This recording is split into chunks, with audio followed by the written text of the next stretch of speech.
What does 12 Who Care mean to me? It means the reality of what we all really want to become at our very core. We want to become difference makers.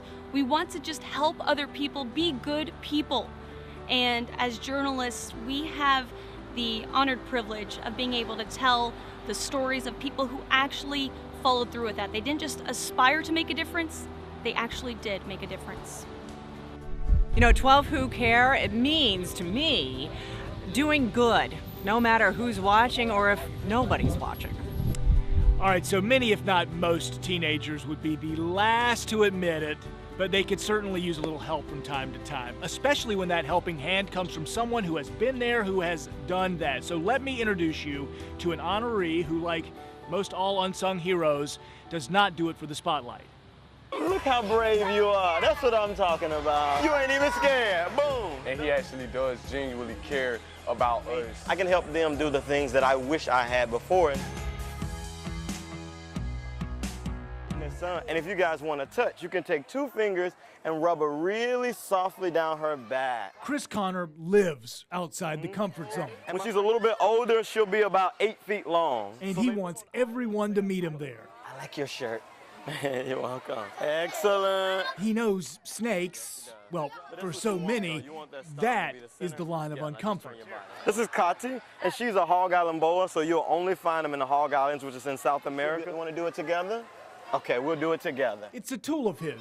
Look how brave you are. For the public and his young stewards in the Jack Zoo Wild program. I didn't want to go outside of what I already knew. He was the one who was pushing me to go outside of what I already knew. If you wanted 2 fingers. Getting students like 16-year-old David Washington to try something they never would have. Like, he taught me, oh, your way might not be the only way that you can get it done. Let's do it. And at just 33 years old, Chris is the walking image of the phrase, wise beyond his years. Now I can help kids that look like me, that talk like me, that walk like me, that want to learn like me. He even practices what he preaches, pushing his own limits. If you're going to foster a newborn, be ready for sleepless nights. I'm working off of like 2 hours of sleep, but that's okay though, because I absolutely love him. The young man is a foster father. I know everyone keeps asking me, what can we help you with? What can we send you? I was like, sleep. Just send me sleep. That's all I need. But you would never know he was sleep deprived. Yay! He says he stays energized by the constant lights that keep coming on in the youth he's teaching. I love it. This is for me is like a dream because I get to work with the kids, with the teenagers, and I also get to work with the public and animals. So, win-win for me. Win-win, win-win. All right, as you can tell there, and as he says, there are no 2 days that are ever exactly alike within the Wild program. If it's something you might like to volunteer for, participate in yourself, we've got all the information on how at firstcoastnews.com and the app right now. In the course of our lives, there are people we meet who are simply extraordinary. You look at how they treat others and you just know that the people they love are in good hands. Well, let me introduce to you Jim Beauchamp. The man is a benevolent force of nature to anyone whose lives he touches, especially the families and children he helps every day. You might also learn a new language in the process. Jim Beauchamp doesn't speak Vietnamese, but his colleagues at Children's Home Society of Florida, where Jim helps children and families in foster care situations, say he's fluent in making a difference. Case managers like Jim are the ones that go above and beyond, who show up at the baseball games. They're showing up at our dance recitals. Giving freely of his free time, often on his own dime. Got his car detailed so he could take a teen girl that's on his caseload and her date to the prom, because nobody wants to ride the bus to the prom, and so they got to ride in Mr. Jim's cool car. The accolades have poured in. One of Jim's favorite instances, thinking outside the box when 2 of his foster kids' grades were slipping. I'm not a great dancer, but we started doing dance competitions for any time they had, their grades were increasing. Nominated to be among First Coast News' 12 Who Care, because although he's shy about the attention, I know it's more people that deserve it more than me. He's a force of nature when it comes to giving attention to others. He treats these kids as if they were his own. Oh, and that foreign phrase, Tat Kio Tai, it's something he learned so he could say it to a Vietnamese family of siblings at their adoption in court. Something else he attended by choice and love. The phrase means you're in good hands now. Just like anyone who's been part of Jim's caseload. Tat Kio Tai, you're in good hands now. Well, I don't know about you, but I'm putting my hands together for Jim Beauchamp.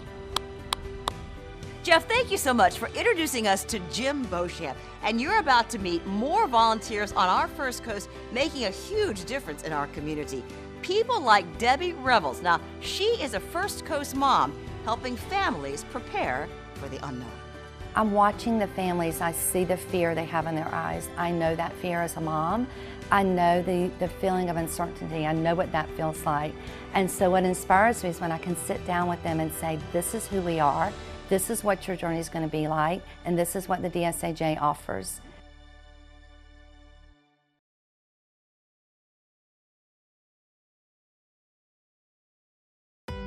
When I think of 12 Who Care, I think of individuals who are selfless, love their community, and believe in serving others. You hear us say it all the time here at First Coast News, we're on your side, right? But we are a community, and just like in life, in any sort of relationship, it's a two-way street, so we can't do this without you. We can't make the First Coast a better place to live without you. And that's what 12 Who Care is all about. A Down syndrome diagnosis can mean a world of unknown for many parents, but one mom took that diagnosis and thought, there's nothing down about it. I'm so honored to introduce you to our next 12 Who Care recipient, who's been proving to the Jacksonville community for more than 30 years now that people with Down syndrome are more alike than different.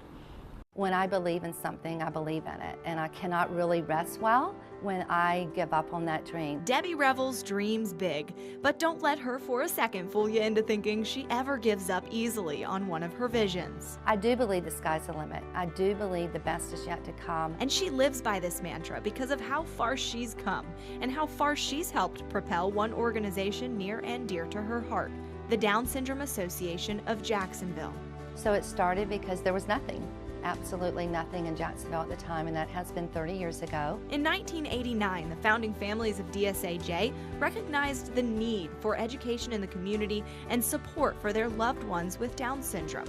Debbie's inspiration came from her toddler at the time, Nick. I've learned a lot from him, more than he's probably learned from us. And that has been a beautiful thing about our journey. Nick is now 32 years old, and Debbie says there are challenges they face day to day, other obstacles that still lie ahead. But she's so proud of her son, so proud of how accepting our community has become. His life is full, and it is somewhat complete, but I want more for him, probably more than he does. He does have a job, he does live independently, he has a girlfriend, he has friends, he has a supportive family, he is his own person, with all that extra chromosome that he has. And while Nick has played a huge role in motivating Debbie, as the executive director of DSAJ, she is grateful for the like-minded people she's surrounded by. You don't have a choice with Debbie. I mean, her passion, her excitement, it's just infectious. Jeff Leach is DSAJ's current board president. He met Debbie about 15 years ago, new to Jacksonville and a father of a young infant with Down syndrome. You know, it was this fledgling association who was just trying to do good. The association now has more than 1,500 individuals and families involved. She went from, I think, 4 hours a day to 23 hours a day working. We try to find programs and services that we would want for all of our typical children. It's the only agency across the First Coast assisting families of those with Down syndrome from prenatal diagnosis all the way through adulthood. She's somebody who just cares so much about the community above herself. I'm watching the families. I see the fear they have in their eyes. I know that fear as a mom. And so what inspires me is when I can sit down with them and say, this is who we are. This is what your journey is going to be like. There's a culture at DSAJ that just, you know, it's a get it done culture. You know, let's come up with an idea and let's figure out how we do it. And we just do. And she's the reason. One of Debbie's most recent endeavors is the Career Solutions Training Academy. Their first group of students is graduating this semester, and hey, you might soon see them around town as they move on to fulfill their passions and enter the workforce. Thank you, Debbie, for making the First Coast a better place to live for everyone. It's great to hear how that program is changing so many lives. Next, we're going to introduce you to a woman who has made it her mission to make sure that kids in need have a full stomach.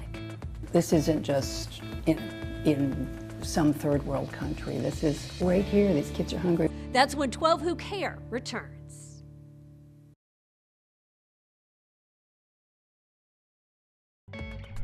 What does 12 Who Care mean to me? Well, we know that the news isn't always pleasant, but this is an opportunity for us to shine a light on people who truly make lives better every day here on the First Coast. 12 Who Care is so incredible and so important in my opinion because it's a chance for us to show off this amazing community. There's so many people that are doing good work quietly, and it's great that 12 Who Care gives a chance to let their voices be heard. Welcome back to 12 Who Care. We are honoring some great people in our community who are truly making the First Coast a better place to live. We've introduced you to 6 individuals who took on personal challenges. All of them have a heart for giving back, and they've had a profound impact on our community. And now you're about to meet 6 more who will inspire you and motivate you. Let's hear from Katie Jeffries. She's going to introduce us to our next 12 Who Care honoree. Hospitals and clinics can be a scary place for little kids, especially when they're so young, they may not even understand why they are there. But a local woman is donating her time with a very special friend to make the experience memorable and even fun. The sound of hooves on tile isn't often one heard around a medical facility, which is why Gypsy always draws a crowd. For a lot of children, it's the first time they're seeing a horse, never alone seeing a horse inside a children's clinic.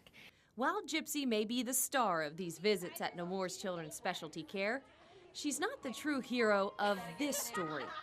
Because to get Gypsy in here took years of work, dedication, and unrelenting passion. And that was thanks to the woman at the end of the rope, pediatric clinical nurse specialist, Jenny Pfeiffer. She really influences so many of us in such a positive way, and she helps all of us to rise to a different level. Without Jenny, all of these smiles wouldn't be.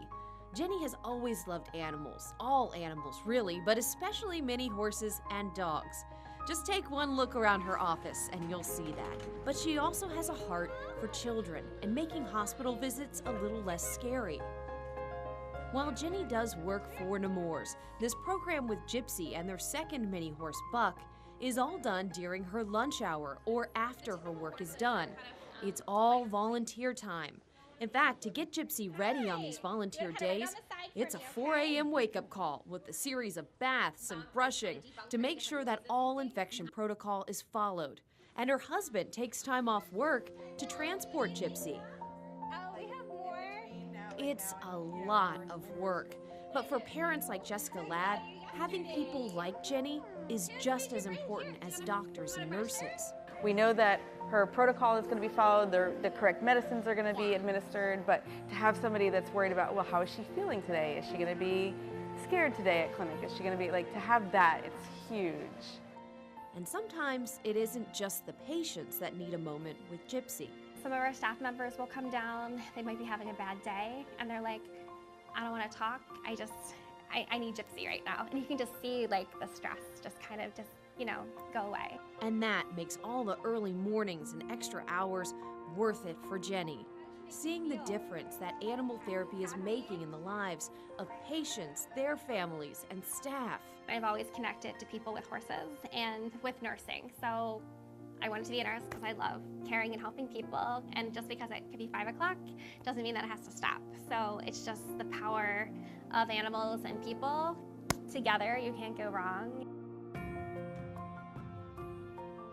So while we profiled Jenny and Gypsy's time at Nemours for this story, that's not the only place they volunteer. They also volunteer at elementary schools to talk about animal-assisted therapy, and on the weekends, you could probably find them at nursing homes, bringing some smiles to faces. Great job, guys. It's time to talk about shopping. Who doesn't love it? There's just something special about being able to go into a store and buy something you need, or hey, something you just want. But that's not a reality for all young women. Well, one person is working to change that, and it all begins with the turn of a key. With the opening of a door and the flip of a light switch, it's go time for Mary Warner. We're open for business. But open for business here has a different meaning than most stores. The clothes are not for sale, every item is donated, and the clientele is very specific. The girls love it. This corner room resides inside the Pace Center for Girls, a unique school for young women who have experienced trauma, abuse, or other difficult circumstances in their life. For years, the girls here have had the opportunity to pick out new clothes and accessories, but it didn't look like this. This room is the result of an 18-year dream to have a place where we could be set up and not have to tear down every time. When Mary Warner took on the responsibility of overseeing the donations, they were kept in black trash bags. She had a vision to change that experience for the girls, and now it's a reality. We have some shoppers. Come on in, girls. Get ready to look around, do some shopping. From the creative displays to the fancy jewelry, everything is top-notch in this boutique, even the shopping bags, to ensure the girls bring home their new clothes in style. You know, not all girls have the opportunity to encounter something like this. She's changed a lot of kids' life at this school. Well, from the moment I met her, she was really caring and loving. The girls are rewarded with points for good behavior, which they use like money in the boutique. They can have different outfits to wear to school. Tammy Garrett is the person who nominated Mary for 12 Who Care. She has the biggest heart, and she pours her heart and soul into Face Jacksonville each and every day. It's easy to see it's not just the delicately folded clothes or the nicely hung belts that make the difference. It's her message behind it all. I think every girl is entitled to a good life.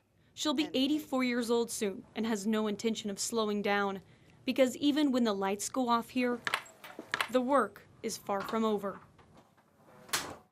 Okay, so we all know we could clean out our closets, or really should clean out our closets. The Pace Center for Girls always accepting donations, new and used items. Mary Warner, thank you for showing us how to make a difference. With every big event, there are people who work tirelessly behind the scenes. Well, there's one guy in St. Augustine who is dedicated to making sure this city is full of culture and beauty. Meet Carl Gill. He is a fun person to know. Carl Gill. Yeah, good. What you got today? Is part of St. Augustine. Most people know me here, so, you know. They do because he is tied into so many groups and businesses. As the city of St. Augustine prepared for its 450th birthday to be celebrated in 2015, Gill was tapped to lead and organize the volunteers who'd help with the commemorative activities. 250 volunteers assisted me in doing that. And why? Because we all had a love for the city. We wanted to see it be a successful celebration, which it really was. 64,000 people showed up on the day, September the 8th, 2015, which quadrupled the size of our city. Gill led volunteers who helped with art exhibitions, concerts, city decorating, and all kinds of events for the 450th commemoration. Everybody just signed up for the things that they wanted to do, and they did it. And it just came up like clockwork. Gill is humble, and he did not get paid for the months of work he put into it. I was a volunteer too, yeah. One of the lingering programs from that time, which he led, is Flowers for La Florida. Businesses competed with each other to have the most beautiful potted plants in front of their locations. The goal was to beautify the city. Absolutely beautify the city. While some of these beautiful potted plants remain on St. George Street, he plans to resurrect the flower pot competition. I'm starting it off again in 2020. Gill has also nurtured the city's relationship with the tall ships from Spain, ships that are similar to what the city's founder would have sailed to establish St. Augustine in 1565. I was the liaison for El Galleon when she was here for 3 years. Gill has even sailed with the crew on these ships in other parts of the country. They're half my age, they all speak Spanish, and my Spanish is really poor, but it doesn't matter. It doesn't matter. He is working to bring a tall ship back to St. Augustine this year for the Nights of Lights. Gill also has a heart for helping after disasters, such as hurricanes. I was with the American Red Cross helping out there. He has gone to other states, assisting people after storms ravage their areas. But this cheery Englishman has always returned to St. Augustine, a city he calls home, a place he serves. I love this place. I wouldn't be anywhere else. I really wouldn't. I told you he was a cool guy, and his energy is just so contagious. You know, being around him, you just want to be that kind of cool person too. Thanks, Jess. Next, I'll introduce you to a woman who believes it's her calling to make sure every person she comes in contact with leaves with a full stomach. Well, God put me here. It's not my thing. When God puts you somewhere, it's so awesome to know you're where you're supposed to be. Our 12 Who Cares special continues right after this.